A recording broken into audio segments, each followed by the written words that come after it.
Mes amis, au bout de 5 ans, et la mission EGL étant terminée, ou en tout cas remise à plus tard, parce que je le confirme, je vous le répète, en tout cas sur Twitter, vous n'êtes pas du tout mûrs pour sortir des enclos.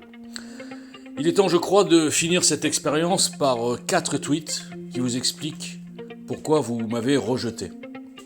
Et surtout, pourquoi tous les médiatiques, toutes les élites de notre paysage politico-médiatique m'ont bloqué, traité de fou, même publiquement pour chercher quelque part de l'aide des fans que vous êtes. En fait, le problème à la base, c'est que le système vous a mis dans la tête que culture était égale à intelligence. Donc inconsciemment, quand vous voyez des gens cultivés, vous imaginez qu'ils sont forcément intelligents et vous avez un complexe d'infériorité inavoué, ou en tout cas presque inconscient. Partant de là, c'est ce que veut le système, je vous rappelle. Je vous rappelle aussi que les écoles d'élite, notamment l'ENA, fabriquent des protecteurs du système, type Messia, mais qui ne sont pas du tout équipés d'un QI surnaturel. Messia a raté 2 fois le concours d'entrée, juste, pas pour faire une fixation, juste pour vous rappeler des évidences. Donc qu'est-ce qui se passe ensuite ? Alors bien sûr, ils se cooptent, ils se protègent, etc., j'en ai parlé souvent, mais quelque part, ils partent avec un avantage psychologique sur vous, sur nous les moutons. Et donc vous tombez dans ce piège qui consiste à partir du principe que si un inconnu comme vous parle à un médiatique, forcément que le médiatique est tellement au-dessus que c'est tout à fait normal qu'il fuit le débat. En fait, pourquoi ces gens m'ont tous fui ? Parce que moi, j'ai développé ce concept tout seul dans mon salon, ce que j'appelle l'arrogance citoyenne. C'est très simple, tout est dit en 2 mots. J'ai juste observé ce qu'étaient ces élites depuis les 40 dernières années. On nous a vendu les énarques, les Sciences Po, tous ces gens intelligents. Et j'ai vu le résultat de ces gens intelligents. Ces gens intelligents ont ruiné ce pays. L'ont ruiné financièrement et l'ont ruiné même psychologiquement. Et je dirais même mieux, certains l'ont vendu. Donc si c'est ça les élites, eh bien moi je dis non.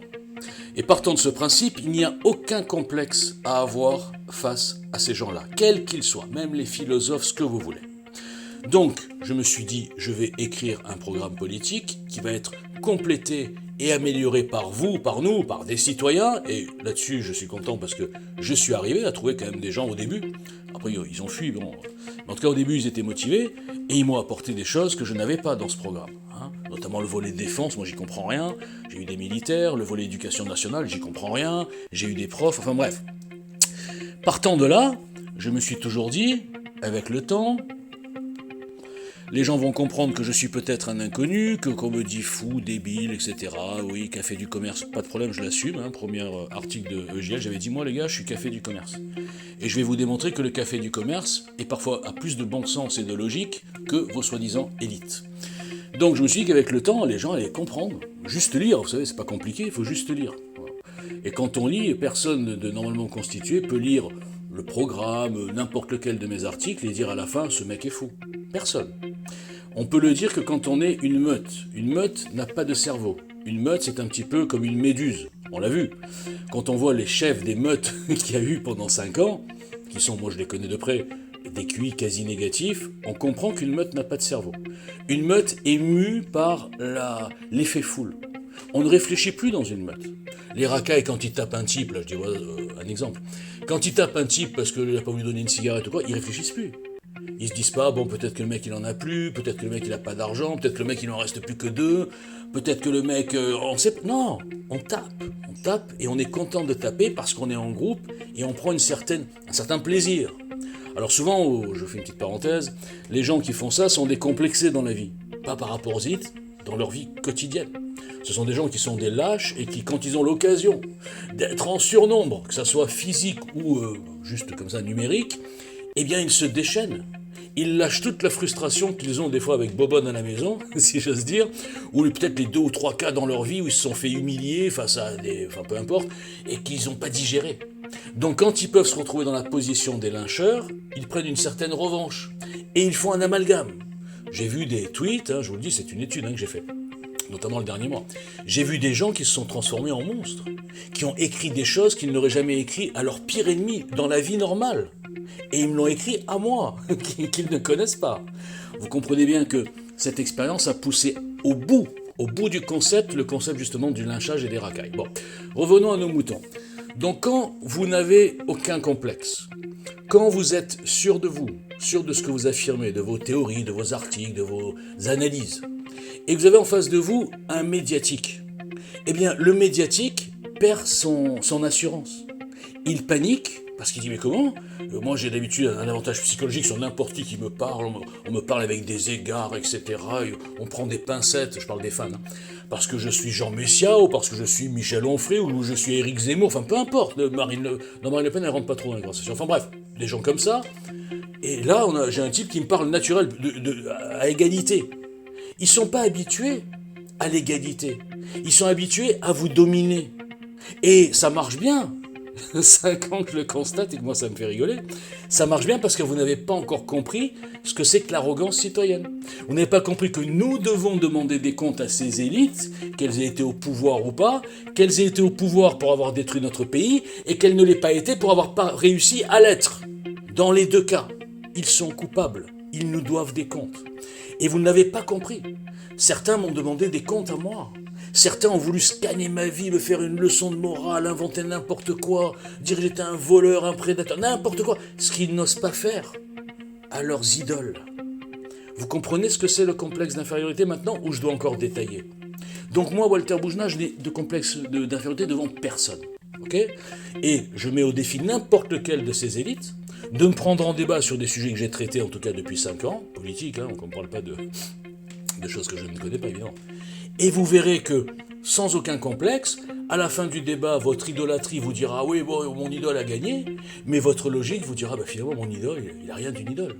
Donc nous, le peuple, les citoyens lambda, sommes capables de faire mieux, ou en tout cas largement aussi bien, que ces gens.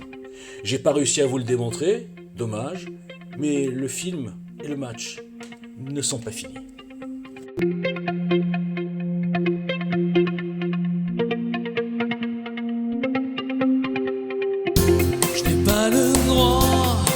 De t'aimer, et pourtant j'ai pas le droit au long de te désirer.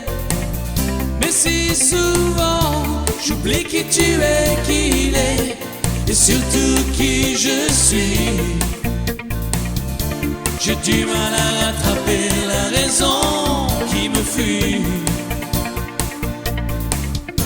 Je n'ai pas le droit de t'aimer, et pourtant j'ai pas le droit au nom de te désirer. Mais si souvent ton jeu se mélange à ma reine, à mon tour je suis fou. Jamais l'amour ne se savoure dans le flou, dans le flou, dans le flou, yeah. Et pourtant c'est beau, et pourtant c'est grand. Pas d'abord, pas la peine et commencement. Ça peut durer comme ça, simplement. Et pourtant c'est beau, et pourtant c'est grand. Pas d'abord, pas la peine et commencement. Ça peut durer comme ça, 100 000 ans. Le seul amour d'une vie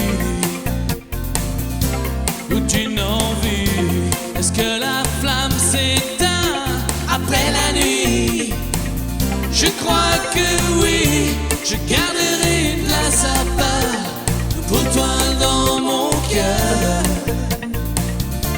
Abonné wagon lit première classe, non fumeur, non fumeur, non fumeur, yeah. Et pourtant c'est beau, et pourtant c'est grand. Pas d'avant, pas la peine et commencement. Ça peut durer comme ça, simplement. Et pourtant c'est beau, et pourtant c'est grand. Pas d'avant, pas la peine et commencement. Ça peut durer comme ça, 100 000 ans. Et pourtant c'est beau, et pourtant c'est grand. Pas d'avant, pas d'après ni commencement.